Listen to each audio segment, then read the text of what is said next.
other states and territories and the Commonwealth ministers yesterday by teleconference to discuss how that $150 million will be allocated, and I expect there'll be further announcements about that in the coming days. But it's pretty clear that a focus for that allocation will have to be temporary accommodation and frontline services, particularly temporary accommodation for victims who are needing to self-isolate because they've been exposed to someone with coronavirus or they've been diagnosed with coronavirus. And I understand that up to 60 temporary accommodation providers are able to provide accommodation for those who need to self-isolate.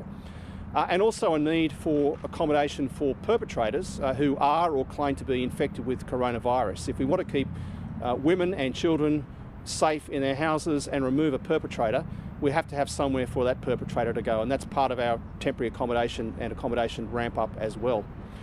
So the key message here is we know that it is likely there will be a spike in domestic and family violence.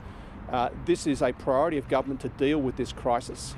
Victim survivors can be assured we are treating this as a priority, and perpetrators will be held to account. Finally, if it's safe to do so, I urge all victim survivors to contact 1-800-RESPECT, that's 1-800-RESPECT, or in an emergency dial 000. I'll now ask Minister Elliott to make some comments. Thanks, Attorney. It's a tragedy that with all the challenges before government at the moment, with all the challenges before New South Wales Police Force at the moment, that we have to put this particular challenge on the agenda, but we do. Our message is clear. Keep your hands to yourself. I want to make sure that we get through this coronavirus crisis with families still intact. Now, Assistant Commissioner Jones will talk about some of the statistics, and at the moment, it appears the community is acting responsibly when it comes to the treatment of each other in our own homes. But all the ingredients for a tinderbox situation are there. We've seen a rapid increase in unemployment, which creates anxiety and fear amongst the main breadwinner in the home. We've seen something like a 30% increase in bottle shop sales.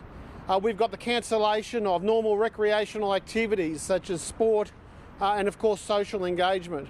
And we have, of course, on top of all of that, a real fear from members of the public, from families, that if somebody is either carrying or acquires coronavirus, they could have their lives threatened. Now, we understand that.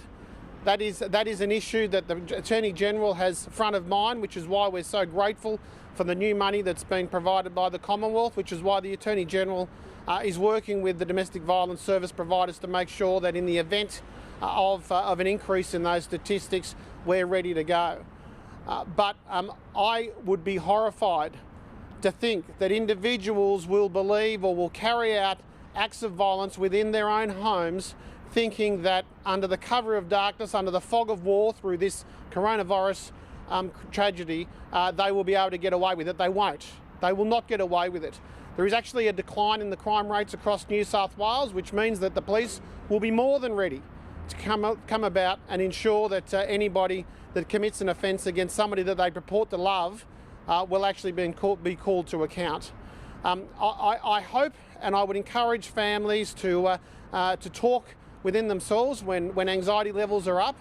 I would call on people that have been stockpiling the alcohol in their homes to use it wisely, to not overindulge, particularly